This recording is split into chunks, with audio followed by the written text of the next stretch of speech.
Salut tout le monde, vous m'avez posé beaucoup de questions sur les arcs en commentaire de mes deux précédentes vidéos, donc j'ai décidé de lancer un petit concept tout nouveau, le service après-vente de l'histoire. En fait, je vais prendre vos commentaires et répondre à toutes vos questions, et si ça vous plaît, eh bien je reproduirai l'expérience. En attendant, voici celui sur les arcs, générique. Le service après-vente de l'histoire va bientôt ouvrir, veuillez poser votre question à l'opérateur après le jingle. Service après-vente de l'histoire. Service après-vente de l'histoire, bonjour. En quoi étaient faites les cordes d'arc? Alors ça dépend surtout de l'endroit où vous vous trouvez dans le monde. Ça peut être des boyaux d'animaux, ça peut être du crin d'animal, ça peut être de la soie également, ça s'est fait, des cheveux humains également. Bon, ça dépend, il y a vraiment beaucoup de matériaux, ça dépend surtout de là où vous êtes dans le monde, quoi. Service après-vente de l'histoire, bonjour. Est-ce que les arcs en bois d'une seule pièce, les arcs monoxyles, étaient considérés comme un peu nuls et jetables par rapport aux arcs à double courbure? C'est une grande question, ça. En fait, pas du tout. Ça, c'est une idée reçue, mais pas uniquement. Je vous explique. Un arc à double courbure, ça prend beaucoup de temps à faire. C'est un arc composite, donc avec plusieurs matériaux qui nécessitent des temps de séchage qui sont très très longs et qui sont considérés comme étant tout un art au Moyen-Orient et en Asie. Et en fait, dans ces pays-là, Moyen-Orient et Asie, on trouve aussi probablement des arcs monoxyles qui sont considérés comme des arcs jetables, qui sont faits à la va-vite pour des occasions de bataille un petit peu à part, voilà. C'est-à-dire que vraiment on les fait vite fait. En Europe, en revanche, c'est pas du tout pareil, c'est-à-dire que les arcs monoxyles, les arcs d'une seule pièce de bois, sont faits avec amour, j'ai envie de vous dire. Ils sont surtout faits avec précaution. On va développer un vrai savoir-faire, un vrai artisanat de précision sur la fabrication de ces arcs, et c'est des arcs qu'on va conserver très longtemps, qu'on va entretenir, etc., etc. Donc cette réponse, elle dépend surtout de la tradition d'arc dans laquelle vous vous trouvez. Si vous êtes dans un pays où la tradition d'arc, elle est dans l'arc à double courbure, eh bien l'arc monoxyle va être considéré comme étant moins bon et de moins bonne qualité et un peu jetable, parce qu'en fait ils étaient fabriqués pour ça, alors que si vous vous trouvez dans un pays où l'arc monoxyle, l'arc en bois d'une seule pièce, c'est plutôt la tradition, et bien au contraire, on va aller plus loin dans sa fabrication et on va faire attention à ce que ça se conserve très longtemps. Voilà. Service après-vente de l'histoire, bonjour. Est-ce que Jeanne d'Arc? Je sais pas trop, mais c'est pas impossible. Est-ce que le double arc a existé? Alors on en a quelques modèles, mais apparemment ça n'a jamais été très efficace. On a par exemple l'arc d'Amérique du Nord qui est probablement le plus connu, qu'on appelle l'arc de Penobscot. Et en fait le petit arc à l'avant était censé réduire un petit peu les tensions sur l'arc principal et améliorer, augmenter la puissance. C'était un arc de chasse, mais dans la réalité, vraiment l'efficacité n'était pas folle par rapport à d'autres types d'arcs, donc il n'a pas beaucoup été utilisé. On a aussi eu des tests qui ont été faits, mais sur des arcs qui étaient alignés, où on tirait la flèche entre les deux arcs. Là encore, c'est des arcs expérimentaux, mais qui n'apportent pas grand-chose, et au final, ça n'a pas été très concluant comme expérimentation. Service après-vente de l'histoire, bonjour. Est-ce que l'arc de triomphe peut servir à lancer des flèches? Je crois pas qu'il soit fait pour ça, madame, hein. Désolé. Est-ce que les archers montés étaient les meilleurs du monde? Pas du tout en fait. Comme je vous le rappelle souvent, en règle générale, il n'existe pas d'arme ultime, il n'existe pas d'unité ultime ou quoi que ce soit. C'est juste la meilleure technique possible avec les meilleurs combattants possibles pour un moment donné. Mais effectivement, après, les gens s'adaptent et bah, c'est plus les armes ultimes. C'est juste qu'au moment où ils arrivent, eh bien, c'est un peu révolutionnaire et le temps que les gens s'adaptent, eh bien, ils ont le temps de faire un petit peu de chemin. Donc les archers montés, effectivement, c'est très fort. D'autant que c'est des gens qui sont habitués à monter à cheval depuis leur plus tendre enfance et à tirer à l'arc à peu près en même temps. Autant vous dire qu'ils sont très très forts individuellement. Mais c'est comme tout, hein, les batailles, ça se gagne pas individuellement. Donc retenez ça, les archers montés, c'est très fort, mais c'est pas l'arme ultime du tout, ça fonctionne pas à tous les coups. Service après-vente de l'histoire, bonjour. Est-ce que la vidéo du jour est sponsorisée? Alors ça tombe bien que vous me posiez la question, effectivement c'est le cas, et aujourd'hui c'est Surfshark qui sponsorise le SAV. C'est un VPN qui est particulièrement apprécié de ses utilisateurs. Tout à fait monsieur, Surfshark assure votre sécurité et votre confidentialité en ligne, et ce où vous vous trouviez, et il est classé régulièrement parmi les meilleurs VPN du marché. Ah bah oui, c'est particulièrement efficace si vous devez voyager et que vous vous connectez à des réseaux publics qui sont souvent considérés comme peu fiables. Si moi je m'en sers, bah écoutez, personnellement ça m'est assez utile pour voir des programmes historiques qui sortent que dans certains pays, parce que Surfshark permet de contourner les limitations géographiques. Ah non, bah non, par contre ils font beaucoup de choses, mais pour le retour de l'être aimé, je suis pas sûr que ce soit leur rayon quand même. Hein. Oui, bien sûr, il y a un code promo. Avec le code d'histoire appliqué, vous allez avoir 83% de réduction sur votre abonnement et 3 mois offerts. En plus de ça, c'est satisfait ou remboursé. Vous avez 30 jours pour le tester. Et oui, tout à fait, Surfshark fonctionne sur toutes les plateformes. En plus de ça, vous pouvez utiliser un nombre illimité d'appareils avec un seul abonnement. Comme d'habitude, je vous mets tous les liens dans la description. Tous les liens dans la description? Les gens posent quand même des questions étranges. Hein. Bon, revenons aux arcs. Service après-vente de l'histoire, bonjour. Est-ce que mesurer l'arc uniquement avec son poids en livres, c'est pas une mesure un peu abusive? Alors ça, si vous écoutez les archers, ils vont systématiquement vous répondre que oui, parce que la puissance d'une flèche, la puissance d'un arc dépend de plein de facteurs, c'est-à-dire la manière dont il a de projeter sa tension, le support sur lequel la flèche va glisser, le type de flèche, le mouvement de l'archer lui-même, ça dépend de plein de facteurs. Mais pour simplifier, on a tendance à utiliser la mesure du poids de l'arc, parce que sinon, évidemment, ce serait des mesures qui seraient trop compliquées, et qu'à un moment, pour uniformiser les mesures, le poids de l'arc, finalement, c'est la mesure qui est la plus significative pour mettre en avant la puissance d'un arc. Est-ce que Mireille d'Arc? Là, vraiment, je suis pas sûr du tout. Hein. Service après-vente de l'histoire, bonjour. Comment est-ce qu'étaient modifiés les corps des archers de guerre? Alors effectivement, ça c'est facile à voir, en fait on a des squelettes notamment d'archers anglais qui ont été retrouvés, de nombreux archers anglais, et qui présentent tous les mêmes déformations en fait, puisque comme je le disais, les arcs de guerre ça déforme les corps vraiment de manière assez nette. Et sur les archers anglais, en fait, on s'est rendu compte qu'ils avaient systématiquement une épaule plus haute que l'autre, systématiquement une épaule plus large que l'autre, aussi la gauche. Ils ont systématiquement également le dos voûté et les bras qui sont arqués, les os des bras sont tordus, arqués vers l'avant. Voilà, c'est très spécifique, mais on parle de gens qui tiraient à l'arc avant leurs 10 ans, avec des puissances qui étaient probablement considérables, donc forcément, eh bien, cela déforme le corps, et le corps grandit de manière un petit peu spécifique, un peu forcée par la pratique du tir à l'arc. Est-ce que c'est rapide de fabriquer des flèches? Écoutez, il faut savoir que dans l'Antiquité ou au Moyen-Âge, fabriquer des flèches, c'est un métier spécifique. Donc on a des artisans spécialisés dans la fabrication de flèches, ce qui veut dire qu'ils sont à la fois très bons et évidemment très rapides. Fabriquer une flèche, sachant qu'il faut en faire des centaines de milliers, heureusement que ça prend pas beaucoup de temps en fait. Pour vous donner un ordre d'idée, un bon forgeron peut très facilement fabriquer une pointe de flèche, forger une pointe de flèche en moins de 5 minutes. Autant vous dire que ça va très vite en réalité, et qu'après, eh bien, c'est le montage qui va tout faire. Mais oui, on peut fabriquer des flèches assez rapidement. Après, évidemment, comme d'habitude sur l'armement et sur les armures, il existe des qualités de flèches très variables, et des flèches de très médiocre qualité, qui vont quand même faire le job selon ce dont vous avez besoin. Vous allez pouvoir en fabriquer à la pelle, voilà, une vitesse folle. Mais de manière générale, considérez que la flèche c'est du consommable et qu'on va pouvoir les fabriquer assez rapidement, et heureusement d'ailleurs. Est-ce que la cadence de tir c'est un truc important? Bah oui et non, parce qu'au final, oui, on peut avoir des cadences de tir qui sont très importantes avec un arc, mais en temps de guerre, c'est pas le plus important c'est d'arriver à tirer bien, en fait, hein, avec des arcs qui sont assez puissants pour faire des dégâts, et généralement, les arcs avec lesquels on tire très rapidement, c'est des arcs qui sont pas très puissants, donc c'est pas très intéressant, en fait. La cadence de tir, c'est plus un indicatif, un peu rigolo qu'autre chose. Si les lapins avaient des arcs, est-ce qu'ils auraient des pointes en carotte? Bah non, je suis pas sûr, puisqu'ils chassent la carotte. Service après-vente de l'histoire, bonjour. Est-ce que les flèches sont réutilisables à l'infini? Alors à l'infini quand même pas. Réutilisables si elles sont pas cassées, ma foi, c'est possible. C'est pour ça d'ailleurs qu'on a des systèmes qui évitent qu'une flèche ne soit renvoyée à l'expéditeur, comme on dit, et puis que vous avez pas mal de petits indices comme ça qui nous laissent croire que les flèches étaient réutilisées ou du moins recyclées. C'est-à-dire que même si le fût est cassé, eh bien on va éventuellement récupérer l'empennage, on va éventuellement récupérer les pointes. Mais bon, réutilisable à l'infini, à un moment ça reste des projectiles qui sont du consommable, donc ça a une limite quoi, voilà. Nous interrompons notre service pour vous rappeler de vous abonner à la chaîne et aux réseaux sociaux aussi pour d'autres contenus historiques. Est-ce que l'arc est une arme dépassée? Ça c'est difficile à dire, hein, parce que c'est encore beaucoup utilisé à la chasse partout dans le monde, c'est aussi utilisé de manière traditionnelle dans plein d'endroits, il y a le sport qui est très développé également, et puis d'un point de vue conflit, ça a été utilisé au Kenya il y a encore quelques années finalement, pas si longtemps, pendant des révoltes paysannes notamment, et puis on en a vu à Hong Kong pendant les manifestations. Donc, est-ce que l'arc est une arme dépassée? Je suis pas sûr, et je pense qu'il pourrait encore nous surprendre, parce que l'arc a plus d'une corde à son arc. Vous voyez ce que je veux dire par rapport à l'arc? Une corde à son... Bonne journée madame. Pas d'humour. Si les flèches ne percent pas les armures, comment expliquer les désastres de Crécy et Azincourt et de manière générale la guerre de 100 ans? Ça, écoutez, ça dépend de plusieurs facteurs très différents.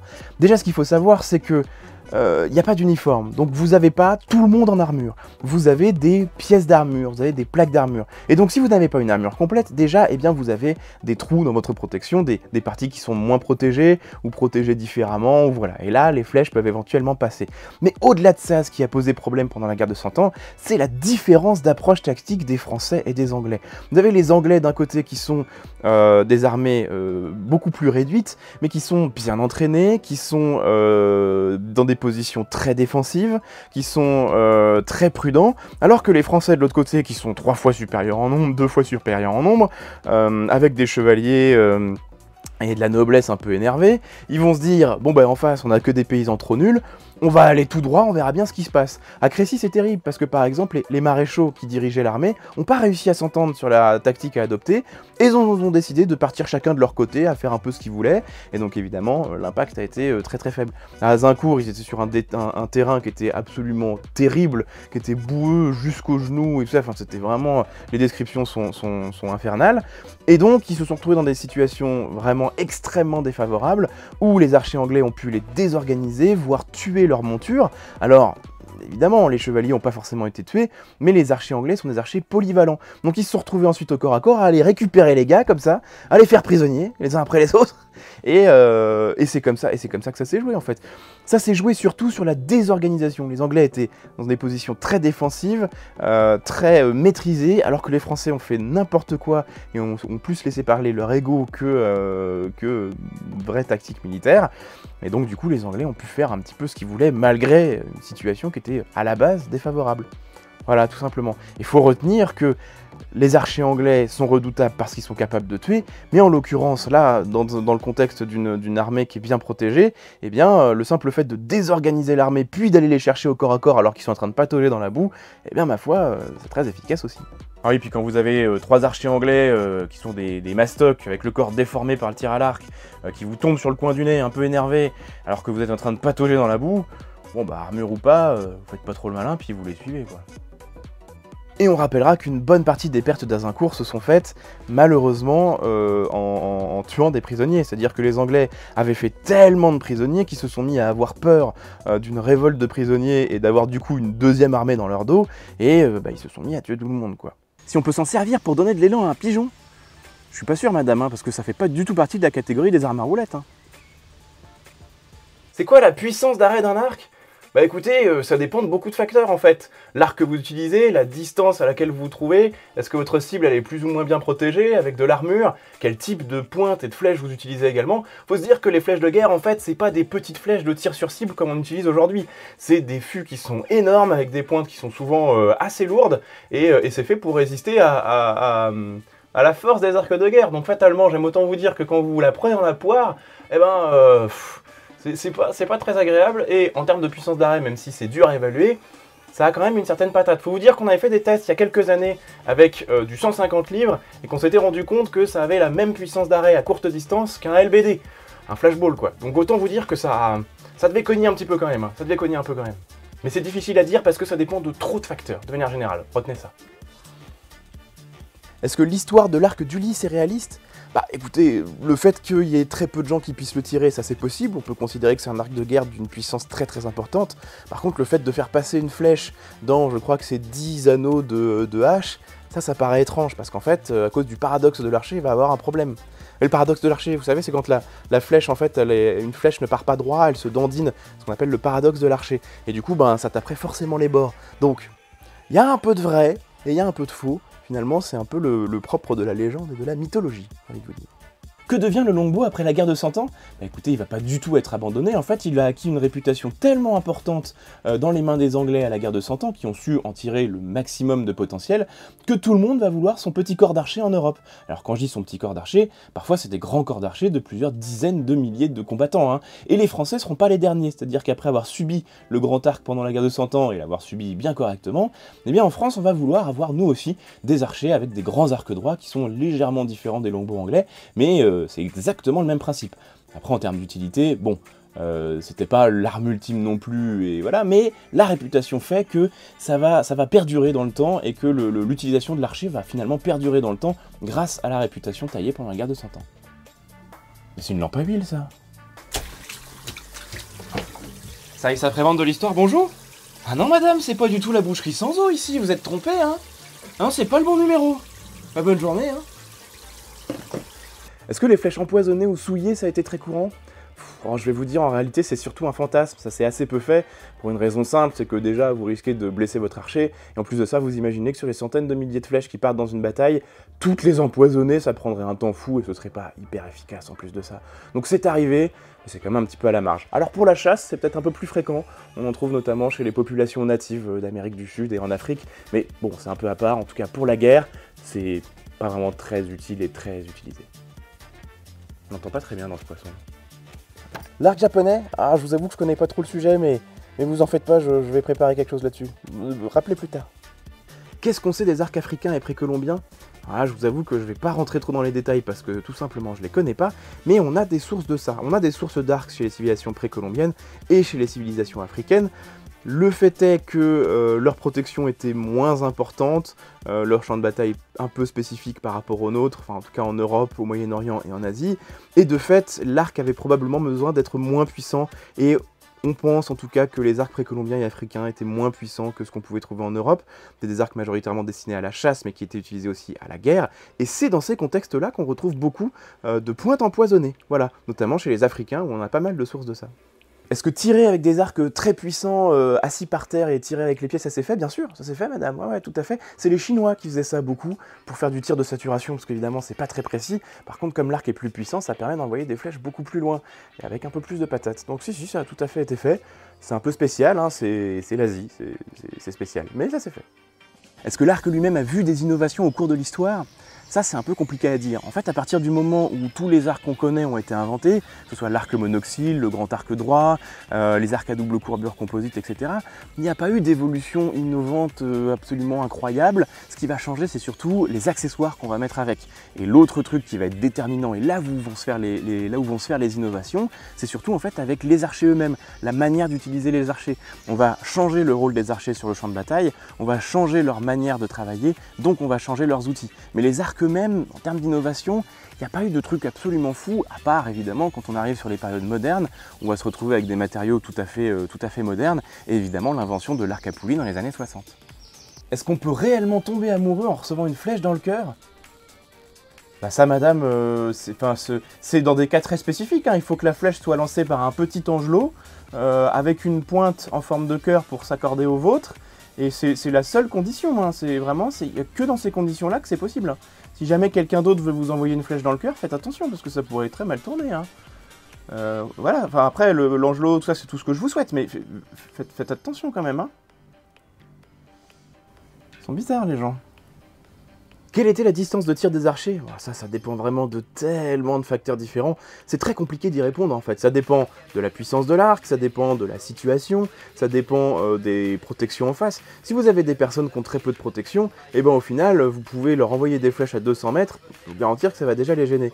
Quelqu'un qui par contre est en armure complète, à 30 mètres, ça devient très compliqué. Mais on a des sources comme ça où les archers ont des distances de tir qui sont extrêmement variables et où ils sont en fait finalement obligés de s'adapter à plein de facteurs. C'est compliqué du coup de donner une référence très précise, voilà. De manière générale, compter qu'en dessous de 15 mètres, ça commence à sentir le roussi pour eux, et au-delà de, disons 200-250 mètres, grand maximum, ça commence à être compliqué. Voilà. Mais les arcs les plus puissants sont ceux qui permettent d'ouvrir le champ de bataille à très longue distance, et ça on le voit très bien pendant la guerre de 100 ans par exemple. Et quand je dis très longue distance, on parle de 200-250 mètres grand maximum. Attention, hein, c'est pas un truc qui va non plus envoyer des flèches à 1,5 km. Est-ce qu'il a existé des accessoires spécifiques pour changer le tir ou la manière de tirer? Oui, bien sûr. Alors c'est pas la majorité des cas, mais on en retrouve assez souvent, notamment en Asie ou au Moyen-Orient. On a par exemple des espèces de palettes qui servent à poser la flèche de manière à ce qu'elle ait une trajectoire plus rectiligne, plus lisse. Apparemment ça améliorait le tir, mais bon, probablement pas suffisamment pour que ce soit utilisé très largement, et on avait tout un système, enfin plusieurs systèmes même, qui permettent de faire en sorte que la flèche qu'on envoie ne nous soit pas renvoyée. Parce que oui, c'est quand même un peu dommage de se reprendre dans la poire une flèche qu'on a soi-même envoyée. Donc dans les pratiques d'archerie anciennes, on avait inventé tout un tas de systèmes qui permettaient justement d'avoir des flèches modifiées qui ne puissent pas être renvoyées par un arc normal. On a par exemple des rails qui sont utilisés au Moyen-Orient notamment, qui permettent d'envoyer des flèches plus courtes et qui vont coulisser dans le rail et partir comme des flèches normales. Sauf que, eh bien évidemment, si on essaie de les retirer normalement sans le rail, eh bien c'est impossible. L'évolution de ce système-là, c'est de mettre plusieurs flèches dans le rail pour faire du tir de saturation, on en voyait plusieurs. Ça, c'est un peu plus tardif, ça arrive après le Moyen-Âge, alors que le rail simple, c'est au Moyen-Âge.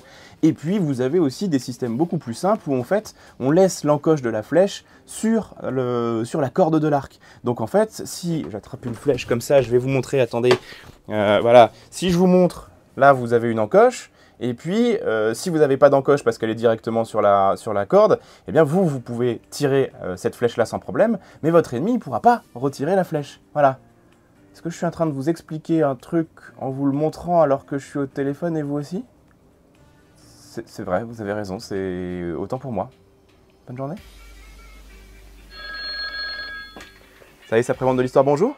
Est-ce que Dark Vador? Non mais faut arrêter maintenant, monsieur, là. Oh, j'ai besoin d'une pause, moi. Le service après-vente de l'histoire est à présent fermé, veuillez laisser un commentaire après le bip, ou nous rappeler ultérieurement.